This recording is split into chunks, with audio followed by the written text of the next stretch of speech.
E eu convido você a abrir a palavra do Senhor na Epístola de Tiago. Texto que nós temos estudado já há algum tempo, a Epístola de Tiago, hoje chegando no capítulo 4.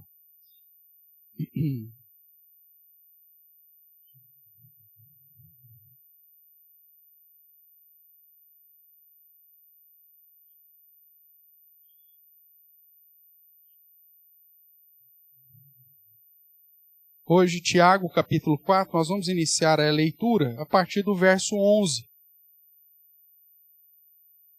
Lembrando que dentro da característica de Tiago, ele sempre tenta reforçar ou relembrar um assunto específico, chamando a atenção dos irmãos com a expressão ou irmãos ou, na maioria das vezes, como meus irmãos.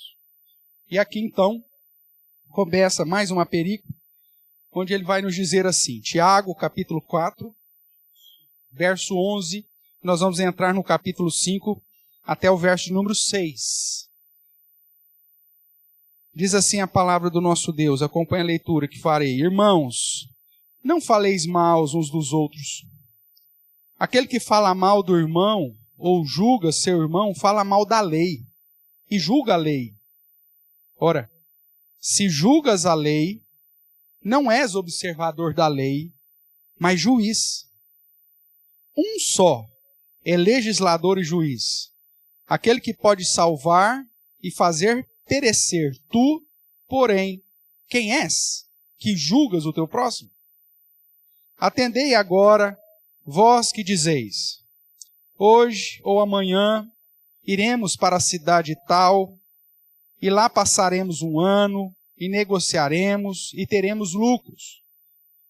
Vós não sabeis o que sucederá amanhã. Que é a vossa vida? Sois apenas como neblina que aparece por um instante e logo dissipa. Em vez disso, devíeis dizer, se o Senhor quiser, não só viveremos, como também faremos isto ou aquilo. Agora, entretanto, vós jactais das vossas arrogantes pretensões. Toda jactância semelhante a essa é maligna. Portanto, aquele que sabe que deve fazer o bem e não o faz, nisso está pecando. Atendei agora, ricos, chorai, lamentando por causa das vossas desventuras, que vos sobrevirão. As vossas riquezas estão corruptas, e as vossas roupagens comidas de traça. O vosso ouro, a vossa prata, foram gastos de ferrugens, e a sua ferrugem há de ser por testemunho contra vós mesmos, e há de devorar como fogo as vossas carnes. Tesouros acumulastes nos últimos dias. Eis que o salário dos trabalhadores que ceifaram os vossos campos, e que por vós foi retido com fraude, está clamando. E os clamores dos ceifeiros penetraram até os ouvidos do Senhor dos Exércitos. Tendes vivido regaladamente sobre a terra. Tendes vivido nos prazeres. Tendes engordado o vosso coração em dia de matança. Tendes condenado e matado o justo, sem que ele vos faça resistência. Oremos mais uma vez, queridos. Ó Deus de amor, Pai querido, nós bendizemos o Teu santo nome e Te damos graças pelo culto que estamos prestando a Ti e ao mesmo tempo recebendo da ação do Senhor, do Teu Santo Espírito em nossa vida. E nesse momento, ó Pai, diante da Tua palavra, nós clamamos que o Senhor tenha misericórdia de nós. Que o Teu Santo Espírito nos ilumine, de modo que possamos compreender a Tua palavra e sob a direção desse mesmo Espírito que possamos colocá-la em prática para a honra e glória do Teu nome e para o nosso próprio bem. Use-me, ó Deus, como instrumento nas Tuas mãos, apesar de mim mesmo. E fale ao meu coração, o coração dos meus irmãos e irmãs, para a honra e glória do Teu nome e para o nosso bem. É o que clamamos em Cristo Jesus. Amém. Amém, irmãos? Queridos, nós temos estudado aí um pouquinho sobre o livro, ou a carta de Tiago, e vimos que um dos questionamentos que Tiago apresenta desde o início é sobre a verdadeira religião. O que ele quer nos induzir é que você, através de alguns testes, possa identificar se a sua religião é verdadeira ou se ela é vã. Então, como saber se a sua religião é vazia, é apenas religiosidade, não é vida cristã? Ou como saber se a sua fé é bíblica, sua fé é correta, é pura, é sem mácula, termos que o próprio Tiago usa aqui. Nós já vimos lá no primeiro capítulo da Epístola de Tiago que num contexto de perseguição e dispersão, ele escreve para os primeiros crentes, todos judeus, por isso ele trata as 12 tribos que se encontram na dispersão.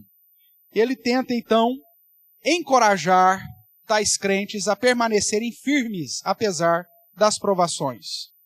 Nós vimos que as provações, inclusive no primeiro capítulo, são usadas por Deus para nos conduzir à perseverança, à dependência do próprio Deus e à fidelidade cristã.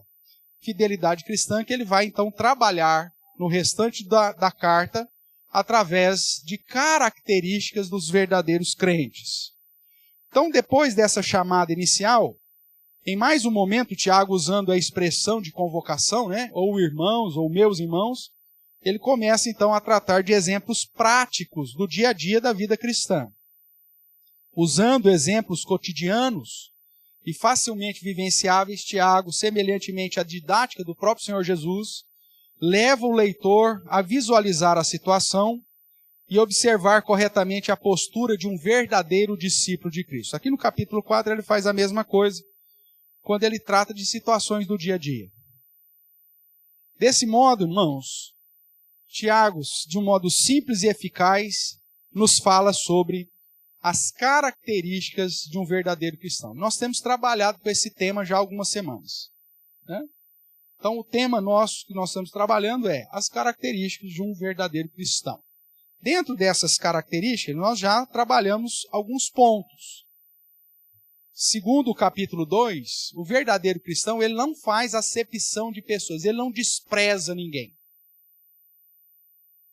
Dentro de um contexto de fidelidade a Cristo, isso era importante dizer, em especial para os judeus que pensavam que a salvação era só para eles, que Deus não faz acepção de pessoas e que a salvação é para todos os povos e que haveria de vir representantes de todas as nações e que o judeu teria que estar disposto a acolhê-los porque Deus os acolheu. Mas isso, de uma maneira mais contemporânea, aponta para a realidade de que não há uma acepção de pessoas dentro da igreja. Como historicamente nós vimos aí em vários momentos, igrejas para ricos, igreja para pobres, igreja para brancos, igreja para pretos, igreja para etnia tal. E como a gente tem visto ainda nos dias, movimentos, entre aspas, estratégicos de homens para criarem comunidades específicas. Aqui é uma igreja surfista. Aí chega um gordinho lá, eles quase pegam uma prancha e dão na cabeça do cara. Esse cara não é surfista. Não, aqui é igreja de skatista. Não, aqui é igreja, sei lá eu do quê. De Rastafari. E aí fica criando grupos que acabam afastando da comunidade dos santos os salvos em Cristo Jesus. A igreja não pode fazer isso. Segunda característica que nós estudamos é que o verdadeiro cristão ele possui uma fé que gera obras, uma fé operosa. Não adianta falar que você é crente em Cristo se isso não é traduzido em boas obras. O que se espera do verdadeiro crente é que ele tenha ações que testemunhem a respeito da sua fé. Hoje nós vimos na liturgia 2 textos, tanto Paulo quanto João Batista, tratando do fato de que se somos crentes e temos o conhecimento da doutrina, devemos traduzir esse conhecimento doutrinário em práticas do dia a dia. Paulo, lá no capítulo 12, trazendo várias virtudes, enfatizando um pouco mais a questão de depositar no Senhor o juízo, que é o que vai falar Tiago também. E no caso de João Batista, mostrando que aqueles que haviam se convertido teriam que ter uma prática de vida condizente com isso, traduzindo em boas obras. Quem tinha 2 túnicas, dava uma, quem tinha comida, repartia. Quem era, inclusive, publicano, que era rejeitado pelo judeu, agia de uma maneira correta. Quem era funcionário público, né? Agia de uma maneira honesta. Isso é difícil, irmãos, para um contexto nosso.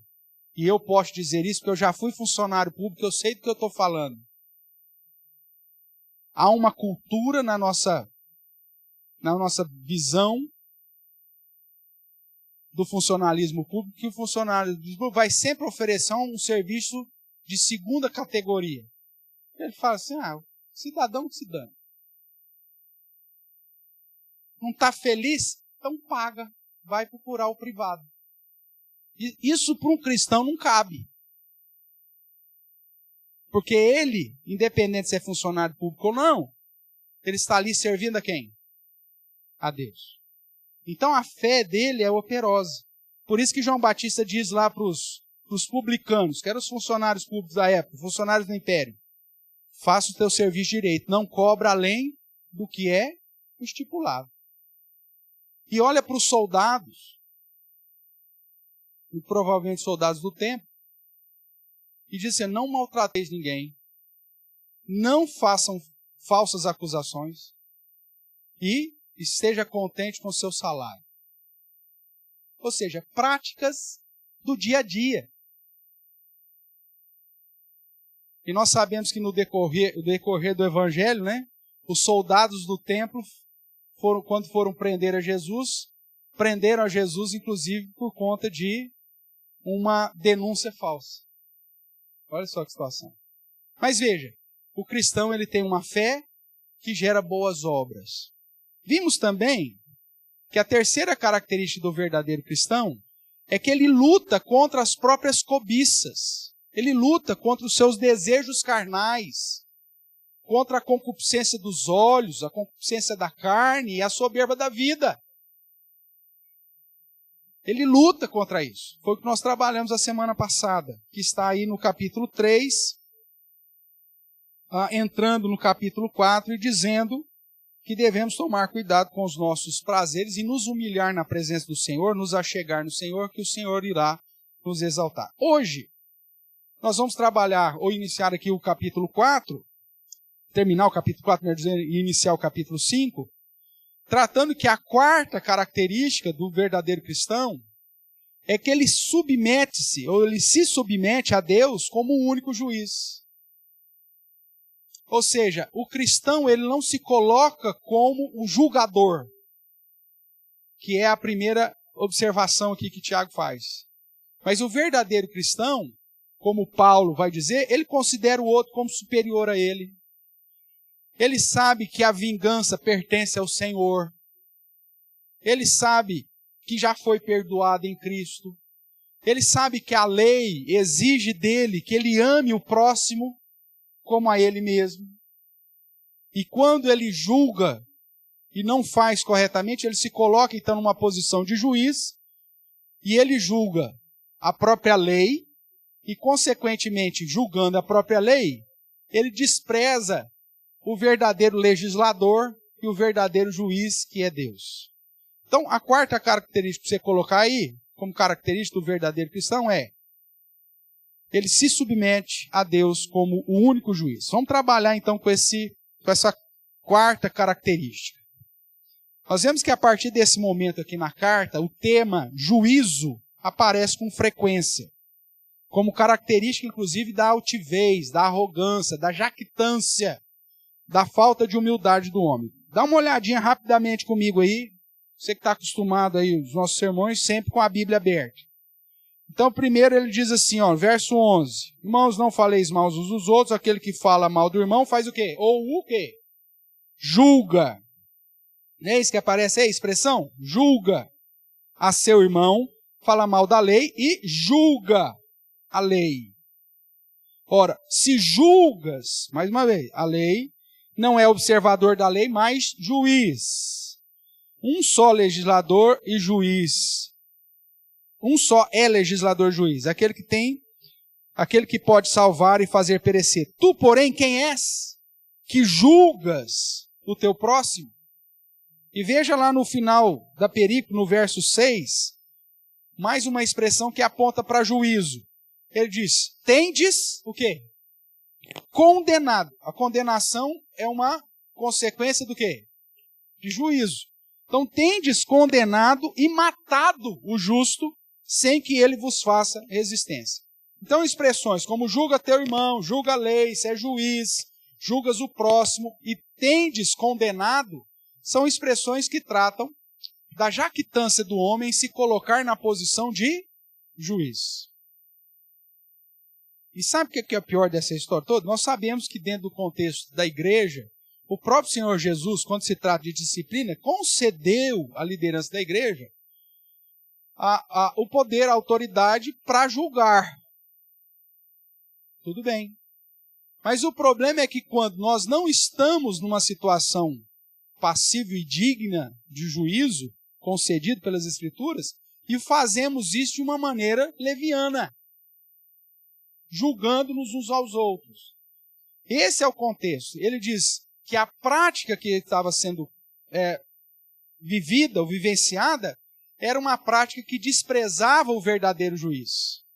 Por isso, a característica do verdadeiro cristão, ele não substitui o verdadeiro juiz, ele não despreza o verdadeiro juiz, mas ele reconhece que existe um só legislador e um só juiz. Ou seja, ele se submete a Deus como único juiz. Além dessas expressões, nós temos outras indicações que referem-se a pretensões altivas, características de alguém que julga ser o dono do próprio nariz, inclusive do futuro. Eu vou para tal lugar, eu vou fazer isso, eu vou ganhar dinheiro, eu vou fazer aquilo, depois eu vou determinada coisa. Ou seja, é uma postura de arrogância, de altivez, que despreza o verdadeiro juiz. Tanto que ele vai depois dizer para você não deve fazer isso como cristão. Você tem que dizer, se Deus quiser, não só viveremos, como faremos isso ou aquilo. Mas aquele que se coloca acima de Deus como juiz, que não se submete a Deus como juiz, ele é arrogante com o próximo, ele é arrogante com o futuro, ele é arrogante com o empregado. É disso que vai tratar aqui, que nós vamos esmiuçar a partir de agora. Então, essa altivez, essa jactância como dono do próprio nariz, do futuro da vida, também são mencionadas por Tiago como algo que não deveria fazer parte da postura do verdadeiro discípulo de Jesus. Então, irmãos, nós podemos aí, ainda tratando dessa quarta característica, dizer que o verdadeiro cristão, ele se submete a Deus como o único juiz. Mas quando, pastor? Primeiro, as subdivisões aí.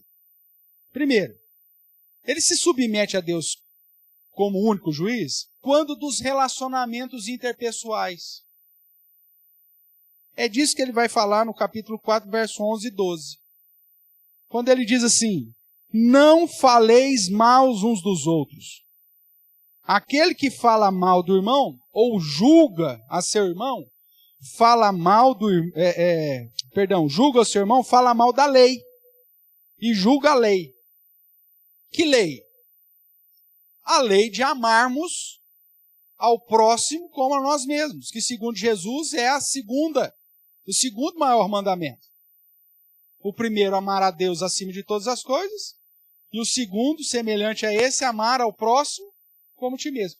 Quando eu me coloco na figura de juiz e não me submeto a Deus como juiz, e julgo o meu irmão e falo mal do meu irmão, eu estou julgando a lei. Estou dizendo que o segundo mandamento maior, segundo Jesus, não vale nada. É desprezível. E que se a lei é desprezível, quem determinou a lei também o é. Então o verdadeiro cristão, irmãos, ele luta contra a maledicência, que nós já vimos no capítulo 3, os pecados da língua, mas também o faz, luta contra a perspectiva de se colocar como juiz. E nós fazemos isso, irmãos, infelizmente. Não quando do local correto. Como eu disse, a igreja ela tem autoridade por Deus para julgar. Inclusive, Mateus vai dizer que a igreja pode ligar e desligar. Nessa função de juiz, quando da igreja, pessoas instituídas para isso, você tem que exercer o juízo, não tem problema nenhum. Mas aqui ele está falando dos relacionamentos interpessoais no dia a dia. Você não foi constituído juiz. Só que muitas vezes você fala assim, não, fulano morreu para mim. Você já o condenou no seu coração.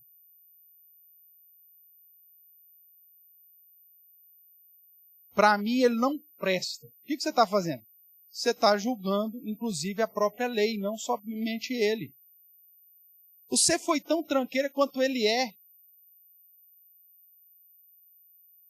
Nós somos tão pecadores como qualquer outro. É lógico que existe pessoas, mas tem gente que é coisa. Mas esse não é problema seu. Quem vai julgar é Deus. Então o verdadeiro cristão, ele se submete a Deus como o único juiz. Então, quanto dos relacionamentos interpessoais, não faleis mal uns dos outros. Isto é, então, característica de julgamento, quando eu falo mal um do outro. De uma posição acima da lei e do próprio Deus. Quem fala mal do irmão, consequentemente está julgando, e por isso assume o lugar do único e verdadeiro legislador e juiz, a saber que é Deus. Eclesiastes capítulo 12, verso 13 e 14, diz, de tudo que tem se ouvido, a suma é, teme a Deus e guarda os seus mandamentos, porque esse é o dever de todo o homem, porque Deus há de julgar todas as obras. Quer sejam boas, quer sejam más. É Deus quem vai julgar. Deus não te chamou para ser juiz do seu irmão. Quando você fala mal dele e o julga, no sentido de aplicar uma condenação, de falar, fulano não conversa, nem olha mais. Você está se colocando acima da lei. Porque a lei manda você amar, inclusive, quem? O seu inimigo. Olha só que coisa louca. A Escritura manda como lei você amar o seu inimigo, e aí você não consegue conviver com o irmão. Você fala mal do irmão. Então veja, o verdadeiro cristão ele se submete a Deus como único juiz nos relacionamentos interpessoais, sabendo que mesmo quando alguém faz alguma coisa ruim, Deus é o juiz. Ponto. E é por isso que ele termina aqui essa pergunta falando assim, tu, porém, quem és que julga o próximo? O Tiago está falando, quem que você pensa que você é para julgar alguém? Você é o único ser justo da face da terra. Por isso que quando se trata de um tribunal eclesiástico, esse tribunal não julga baseado naquilo que ele é. Porque se for julgado baseado naquilo que o juiz do tribunal eclesiástico é, ninguém podia ser condenado a nada, disciplinado a nada. Mas sim no padrão das Escrituras. E isso, irmãos, nos impede, pelo fato de sabermos que não há um juiz sequer, nos impede de sermos o juiz no dia a dia aí, condenando todo mundo como se nós estivéssemos no lugar de Deus. Cuidado. O que mais? Como verdadeiro cristão, ele se submete a Deus como único juiz, também quanto às pretensões futuras.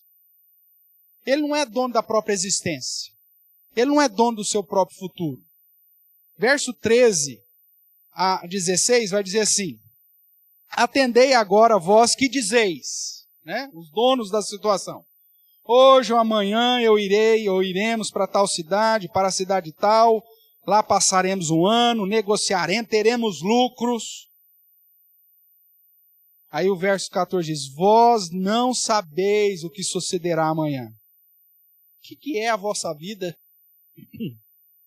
sois apenas como neblina. Você não sabe nem se você vai estar vivo daqui a 5 minutos. Você é como neblina que aparece por instante e logo se dissipa. Como que você vai definir o seu futuro, meu amigo? Você tem que se submeter a Deus como o juiz do seu futuro. Verso 15, em vez disso, deveis dizer, se o Senhor quiser, não só viveremos, como faremos isso ou aquilo. Ora, ou agora, entretanto, vós jactais das vossas arrogantes pretensões, porque toda jactância semelhante a essa não vem de Deus. Ela é maligna. Ela é maligna. Irmãos, o cristão, ele se submete a Deus como juiz, o único juiz, também quanto às pretensões futuras. Se Deus quiser. Vós não sabeis o que sucederá amanhã. Não está na nossa capacidade. Nós não somos oniscientes. Nós não conhecemos o amanhã. Somente Deus é. Deus é o único soberano que determina cada dia da nossa vida. Você conhece ou se lembra, o Salmo 139 vai dizer isso. Os meus dias foram escritos nos teus livros quando nenhum deles ainda havia. O Senhor me viu a substância ainda? Informe. Jesus vai dizer nos seus ensinos que nós não devemos viver ansiosos com o dia de amanhã, porque nós não temos condições de acrescentar um côvado no decurso da nossa vida. É você que determina quantos dias você vai viver? Não. Até mesmo quando você faz a burrice de tentar tirar a própria vida ou de tirar a sua própria vida, você só está fazendo aquilo que é passivo você fazer, porque você é um miserável pecador como qualquer um outro é, e isso não mudou em nada a soberania, os decretos e a grandeza de Deus. Essa é a nossa realidade. Nós somos extremamente dependentes de um Deus soberano que já determinou todas as coisas. E, portanto, eu não posso ter a jactância, a arrogância, a altivez de dizer, eu vou fazer. Eu vou para tal lugar. Você vai nada, você vai se Deus deixar. Se não deixar, você vai ficar onde você está.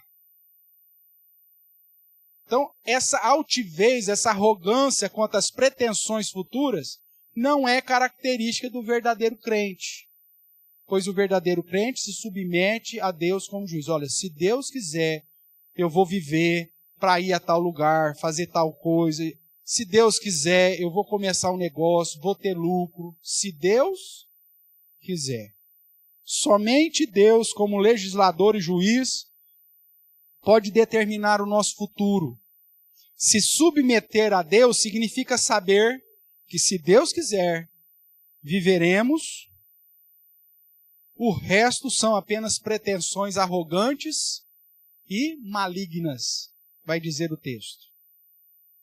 Ele ainda diz, o que é a vossa vida? O que é a vossa vida? Irmãos, aqui nós temos um contexto que o planejamento não é proibido. Mas você tem que estar ciente que o seu planejamento só será cumprido se Deus quiser. O verdadeiro cristão, ele submete-se, portanto, a Deus. Agora, o que é a vossa vida? O verso 14 é neblina. Como neblina que aparece e logo dissipa. Então, se julgar acima de Deus para definir as pretensões futuras e os seus decretos, é uma arrogância tal que ele diz que isso é maligno. É se assemelhar a Satanás, que teve a arrogância tal de querer ser igual a Deus. Olha que coisa. Então, o verdadeiro cristão, ele se submete a Deus como único juiz quanto às pretensões futuras. O que mais? O verdadeiro cristão, irmãos, também se submete a Deus como único juiz quanto à prática do bem. Verso 17. O que diz aí? Portanto, Esse portanto refere, como Deus é o único legislador e juiz, é como Deus que determina o que você vai fazer e deixa de fazer, portanto, aquele que sabe o que deve fazer, ou que deve fazer o bem, e não o faz, o que acontece? Está pecando. Então, como característica do verdadeiro cristão, ele se submete a Deus em relação ao juízo, em relação às pretensões futuras, e em relação à prática do bem. Aquele que sabe que deve fazer o bem e não faz, nisso está pecando. Só que aí veja só, muitas vezes, algumas situações acontecem na nossa vida, e nós olhamos para uma pessoa que está necessitada, e que nós sabemos que devemos fazer o bem para ela, só que nós a julgamos.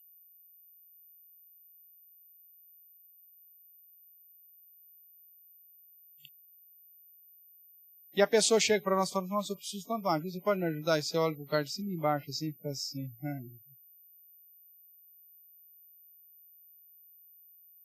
Você já se colocou como juiz daquela situação. É lógico que todo o contexto bíblico nos ensina a sermos prudentes, a termos sabedoria.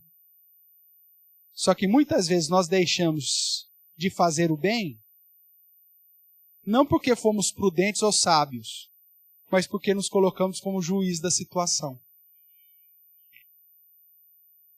Porque quando usamos a sabedoria, que inclusive Tiago pede para você pedir a Deus, o discernimento, a prudência, você vai fazer o bem da maneira correta. E às vezes o bem é falar um não. Chega aqui um drogado, estou vendo que o cara fumou 300 pedras, tá? Loucão. E ele chega para mim e fala, eu preciso de uma ajuda. Você me dá vintão?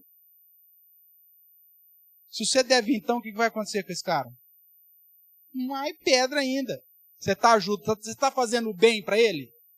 Não, você está fazendo mal.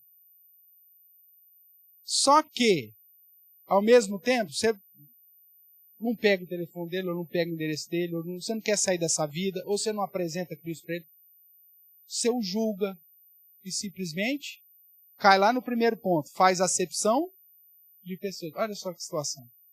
O verdadeiro cristão não deveria viver assim ou fazer isso. Ele vai agir com prudência, com sabedoria que vem do alto, para fazer o bem. Mesmo que o fazer o bem seja dizer não. Fazer o bem não é fazer a vontade do outro. É fazer aquilo que ele precisa.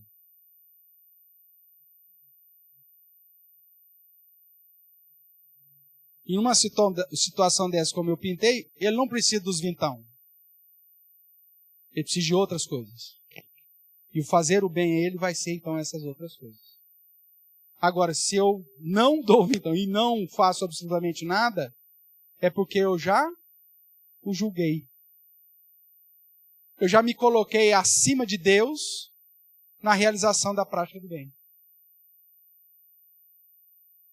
Julgar se nossa ação é conveniente em determinadas situações, onde a lei de Deus já nos advertiu para fazer o bem, é isso que Tiago está falando que é pecado. Lembrando de João, seu irmão vem falar contigo, falando, olha, não tem comida.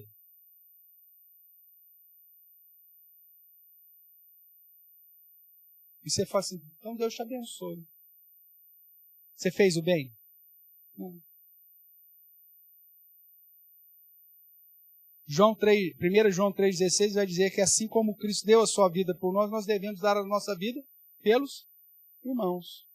Então veja, irmãos, se submeter a Deus como único juiz, característica do verdadeiro cristão, também é contra a prática do bem. Eu preciso saber qual o bem eu devo realizar. É muito comum, às vezes, você para no semáforo, alguém pede lá um trocado, aí você olha lá, tem lá umas moedas lá, qualquer, você pega e dá. Você faz isso para o cara não encostar no seu carro.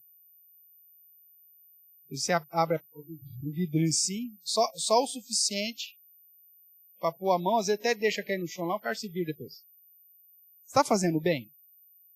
Não está fazendo bem. Você está se livrando de uma situação e, inclusive, julgando.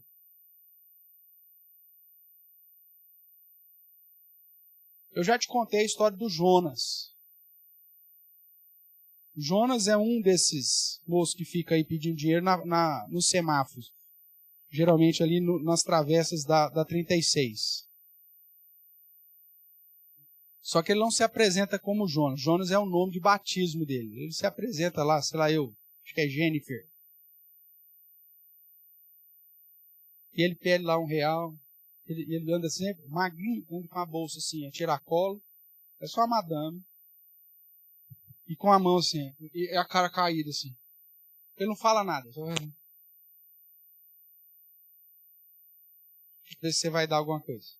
Certamente, se você passou ali atravessando, você já viu o Jonas. Parei no semáforo, lá veio lá. Oi, bom dia. Bom dia. Fala assim. Qual que é o seu nome? Falou lá, Jennifer. Falei, não, o nome que a sua mãe te deu. Jonas. Sua mãe é crente, né? É para pôr o nome de Jonas. Eu falei, você vai sair da barriga do peixe quando? Você não quer mudar de vida? Ó, eu sou o pastor da igreja presbiteriana. Se você quiser, você me procura, eu vou te ajudar, mas para você mudar de vida. Até hoje ele não voltou, não apareceu. Mas eu ter dado R$1 para ele, eu estaria fazendo bem para ele? As mãos tudo queimadas. Deve usar crack, coitado. Dar R$1 ali era fazer o bem para ele? Até hoje, de vez em quando eu encontro ele no semáforo. Aí os meninos até às vezes estão no carro. Aí eu mesmo, o semáforo está aberto, às vezes aí, ô Jonas! Sabe que sou eu. Eu talvez fui o único que parei e perguntei o nome de batismo dele. E aí eu tô pondo brasa na cabecinha dele. Para que saiba lá Deus. Um dia ele venha. E se ele aparecer aqui, o que eu tenho que fazer com um cara desse? Aí eu tenho que abraçar esse cara. Se for ter que levar ele para uma clínica, vamos levar para uma clínica. Se tiver que levar, fazer tratamento, vai fazer tratamento. Aí você tem que fazer. E isso sim é fazer o bem. É nesse sentido, irmãos. Agora, se eu olho para o João e falo, isso aí nem o inferno vai querer um cara desse. Eu já o julguei. Eu já o condenei. Eu já o desprezei. E não o vivi como um verdadeiro cristão. Não sei se eu estou sendo claro aqui. Vamos seguir. Pecado. Por que Tiago diz que pecamos? É pecado porque nós julgamos o propósito de Deus que nos manda, no que depender de nós, fazer sempre o bem. Nós lemos lá em Romanos 12. No que depender de vós, tem de paz com todos os homens. Vença o mal com o quê? Com o bem. Eu preciso, então, ter essa prudência, esse entendimento de realmente fazer o bem para as pessoas. E não me livrar delas. Mas fazer o bem. Isso é característica do verdadeiro cristão que se submete a Deus como o único juiz. Para terminar, irmãos, o último ponto. O verdadeiro cristão se submete a Deus como juiz, ou como único juiz, também quanto às questões da manutenção da vida. Ou seja, um modo de ganhar dinheiro. E é por isso que ele vai trazer aqui uma palavra no capítulo 5, do verso 1 ao 6, aos ricos. Mas não qualquer rico. O rico que ficou rico por conta da corrupção, por conta da falcatrua, por conta da fraude. E que se diz crente.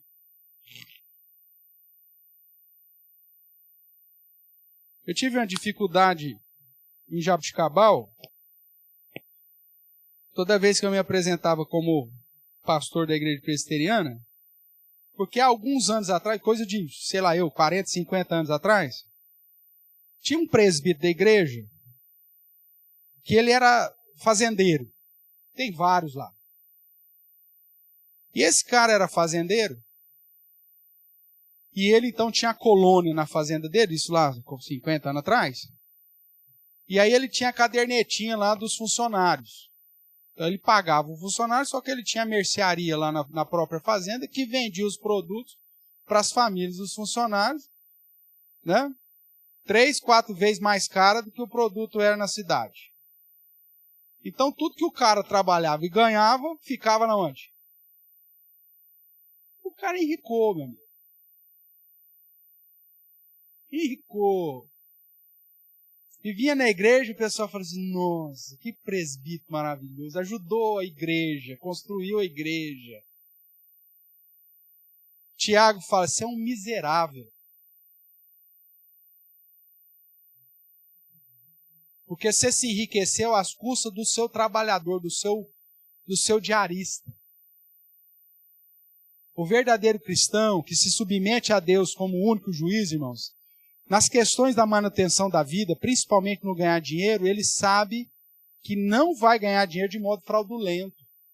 Veja o texto, verso de 1 a 6 do capítulo 5. Atendei agora, ricos, chorai, lamentando, por causa das desventuras que vos sobrevirão.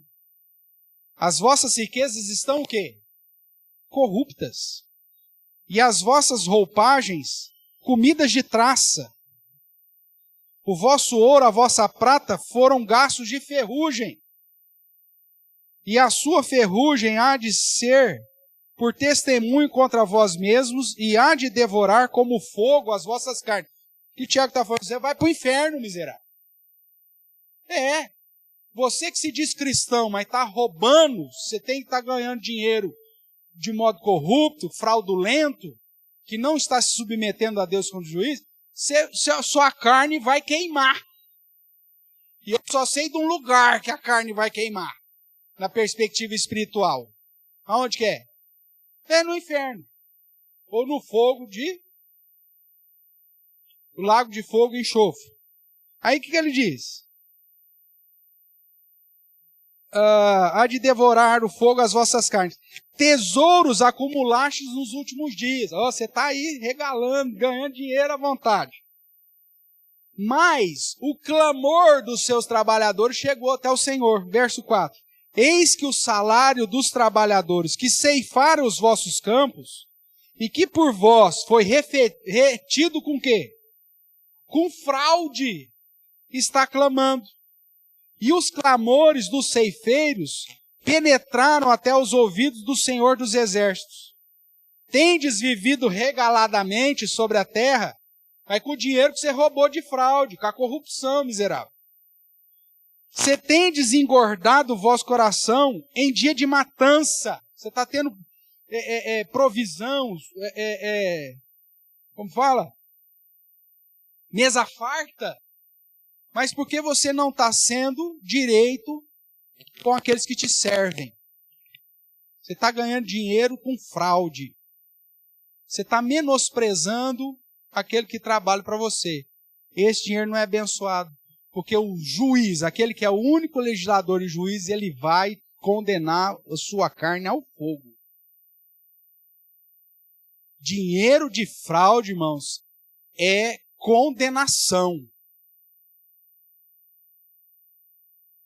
E aí ele continua dizendo que essa prática deles tem condenado e tem matado o justo.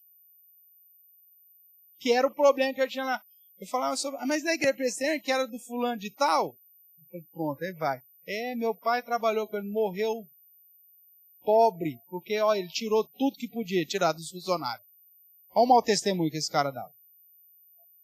Só que você pergunta no contexto de igreja, todo mundo exaltava o cara. O cara pegava, tirava o dinheiro do trabalhador e dava de oferta para a igreja. Então ele tinha o reconhecimento dos outros fariseus, que não tinha característica de cristão, mas tinha característica de religioso. religião falsa, vã. Não é disso que nós estamos falando, irmãos. Nós estamos falando que o verdadeiro cristão ele se submete a Deus quanto o modo que ele vai ganhar dinheiro. Ele vai, ao invés de ser corrupto, com fraude, ele vai ganhar dinheiro com honestidade, de modo lícito. Como João Batista disse, inclusive, para os publicanos, não cobre além do que foi estipulado. Veja aí, então vocês estão condenando e matando o justo, sem que o justo tenha condições de fazer resistência. O verdadeiro cristão, ele se submete a Deus como único juiz nas questões da manutenção da vida. Riquezas corruptas, tesouros acumulados com fraudes e mais, ostentação, vida regalada. Essa vida regalada de ostentação não combina com aqueles que são verdadeiramente cristãos.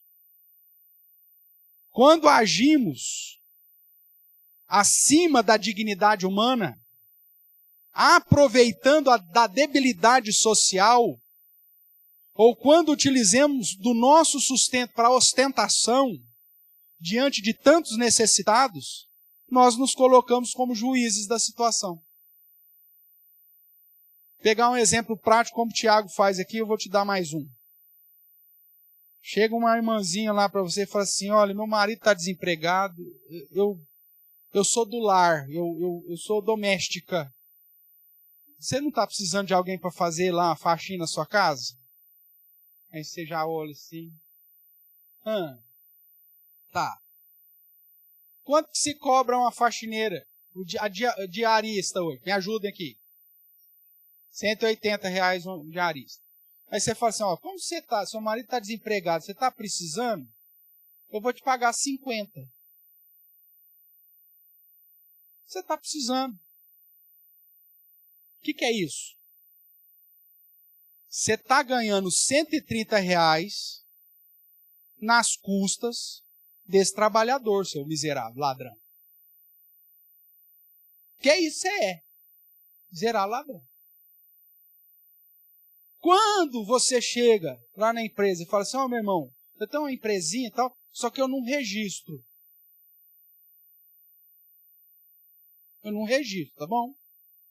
Porque o imposto é muito caro, ainda agora o nosso presidente vetou lá o processo lá dos 17 setores lá que tinha, né, a questão de funcionário.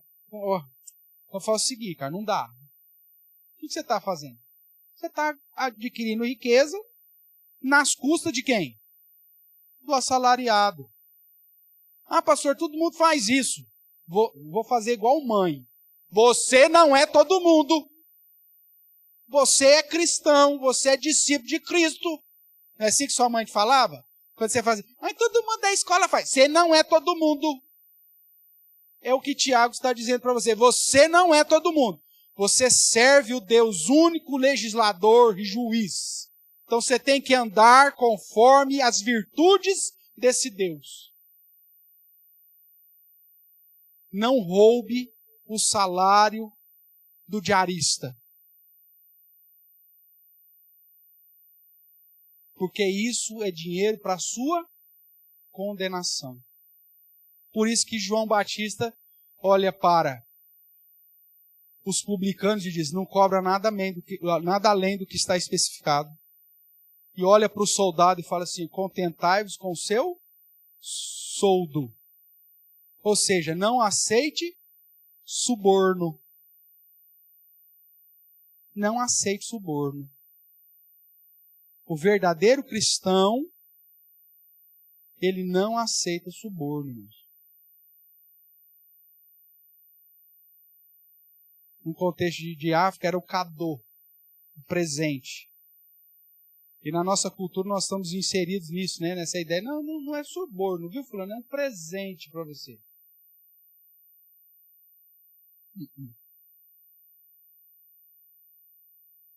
Nem na igreja, às vezes, eu aceito presente, irmãos. Teve uma situação uma vez, um presbítero chegou para mim e falou assim, pastor, eu vou pagar um congresso para o senhor, assim, obrigado. Porque no contexto era assim, o cara vai te dar um cadeau, um presente, para depois ele segurar o seu rabo. E uma das coisas que o cristão tem que ser é cotó, irmãos. Sabe o que é isso? Sem rabo. Você não pode deixar nada para trás.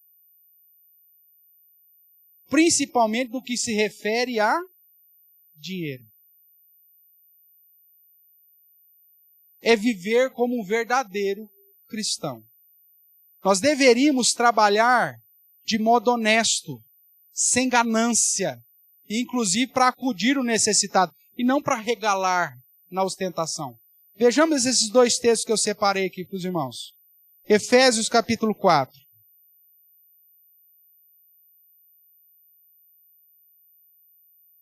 Efésios capítulo 4, verso 28.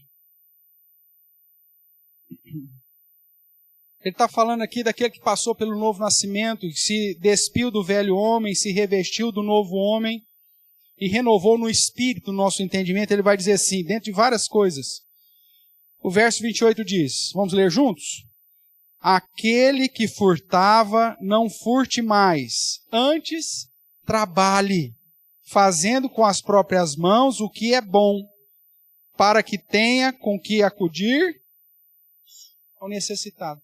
Dentro da perspectiva de um cristão que se submete a Deus como juiz, ele não trabalha para ter riqueza, para ostentação, mas ele trabalha inclusive para acudir necessitado.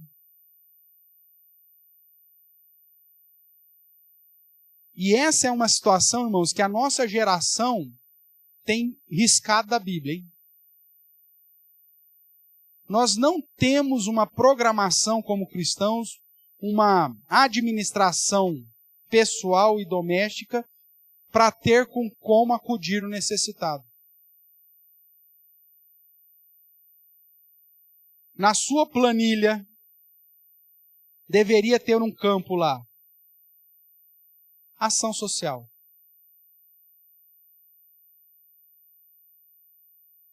Tinha que fazer parte do seu planejamento pessoal. Parte do seu ganho para socorrer aquele que é menos favorecido que você. Uma coisa simples, irmãos. Ninguém está pedindo para você dar todo o seu salário.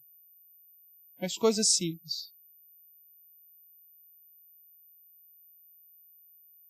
Às vezes, detalhes.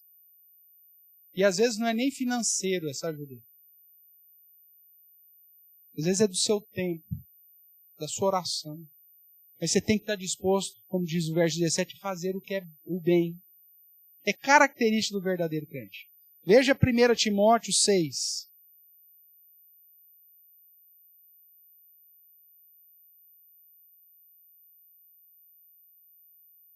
Versos 8 a 10. Vamos ler juntos? 1 Timóteo 6 diz assim, verso 8. Tendo sustento e com que nos vestir, estejamos contentes. Ora, os que querem ficar ricos caem em tentação e cilada, e em muitas concupiscências insensatas e perniciosas, as quais afogam os homens na ruína e perdição, porque o amor do dinheiro é a raiz de todos os males. E alguns nessa cobiça se desviaram da fé e a si mesmos se atormentaram com muitas dores. O verdadeiro cristão, ele se submete a Deus como único juiz em relação ao seu ganho e como que ele mantém as questões da manutenção da vida. Ele tem que glorificar a Deus de como ele ganha e ele tem que glorificar a Deus de como ele gasta. Vou repetir isso aqui. O verdadeiro cristão que se submete a Deus como único e verdadeiro juiz, ele precisa glorificar a Deus no modo como ele ganha dinheiro, não com fraude, não de corrupção, não de falcatrua, e ele precisa glorificar a Deus no modo que ele gasta.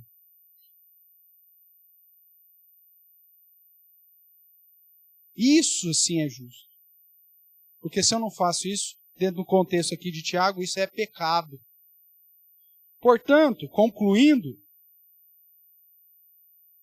Tiago nos exorta, dizendo que como servos do nosso Senhor Jesus Cristo, o Senhor da glória, como ele começa lá no capítulo 1, nós devemos possuir algumas características, irmãos.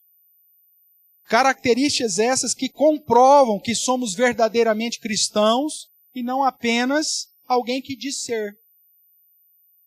Como cristão, não devemos apenas suportar as provações, dificuldades, mas também viver de modo digno, procedendo da maneira que a nossa fé seja ou fique confirmada. Dentre as características que Tiago lista, nós já vimos então que o verdadeiro cristão não faz acepção de pessoas, porque segundo o verso 9 do capítulo 2 é pecado. Que ele possui uma fé que gera obras, se não a ideia do verso 17 e 18, se não é praticante, então você é fariseu. Você luta contra as cobiças, as próprias cobiças, para promover a paz entre os irmãos e com Deus.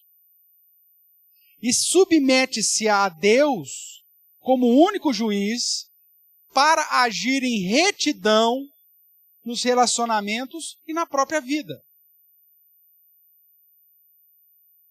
Seguindo o exemplo do próprio Senhor Jesus, mais bem-aventurado é dar que receber, como Lucas registra as palavras do apóstolo Paulo lá em Atos, capítulo 20, verso 35.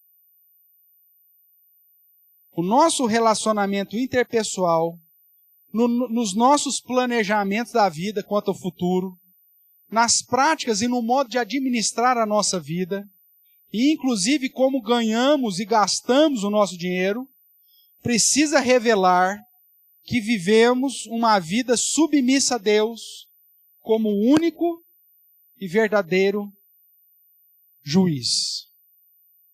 Porque Deus há de trazer a juízo todas as obras. Eclesiastes 12:14. Até as que estão escondidas. Por isso aquilo que a sua mão direita fizer, a esquerda não precisa fazer, porque Deus já sabe. Está escondido dos outros, mas Deus vai trazer isso à tona. Quer sejam boas, quer sejam más. O modo como você vive, se submetendo ou não a Deus, demonstra se o seu cristianismo é falso ou se ele é verdadeiro. Cientes disso, irmãos? Não estou falando que é fácil fazer aquilo que Tiago manda. E ainda mais, influenciados pelo nosso contexto contemporâneo, que é um contexto que exalta a ostentação, a aparência, onde o ter é mais importante do que o ser.